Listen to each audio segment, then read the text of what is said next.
Sir ಈಗಷ್ಟೇ ಒಂದು ವಿಚಾರ ಗೊತ್ತಾಯ್ತು. ಅದನ್ನ ಹೆಂಗ್ ಹೇಳಿ ಅಂತ ನಂಗೆ ಗೊತ್ತಾಗ್ತಿಲ್ಲ. ವಿಷ್ಣುವರ್ಧನ್ ಅವರ ಸಮಾಧಿಯನ್ನ ನೆಲಸಮ ಮಾಡಿದ್ದಾರೆ ಅಂತ ಹೇಳ್ಬಿಟ್ಟು ಈಗಷ್ಟೇ ಇನ್ಫಾರ್ಮೇಶನ್ ಬಂದಾಯ್ತು. ಸಾಕಷ್ಟು ಅಭಿಮಾನಿಗಳು ಕೂಡ ಅವರ ಒಂದು ಅಸ್ಥಿಯನ್ನಾಗಿರ್ಬೋದು, ಅವರ ಒಂದು ಸಮಾಧಿ ಹತ್ರ ಹೋಗ್ತಿದ್ರು, ದರ್ಶನವನ್ನ ಪಡ್ಕೊಳ್ತಿದ್ರು. ಬಟ್ ಈಗ ಎಲ್ಲೋ ಒಂದ್ ಕಡೆ ವಿಷ್ಣುದಾದ ಅವರ, ಯಾಕಂದ್ರೆ ಒಬ್ಬ ನಟನಾಗಿ ಎಂತ ಮೇರು ನಟ ಅಂತ ನಿಮ್ಗೂ ಗೊತ್ತಿದೆ.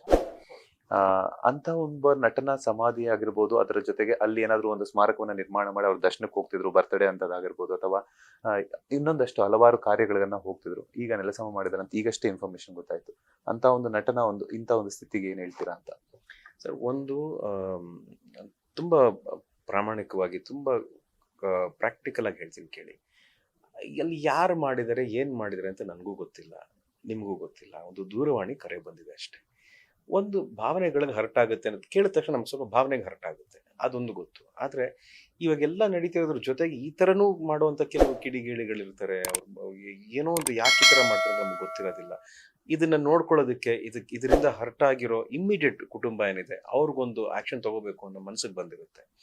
ಅವ್ರಿಗೆ ಕಾನೂನು ಹೇಳಿರ್ತಾರೆ, ಇದನ್ನ ನೋಡ್ಕೊಳ್ಳೋಕೆ ಒಂದು ಕಾನೂನು ಇದೆ.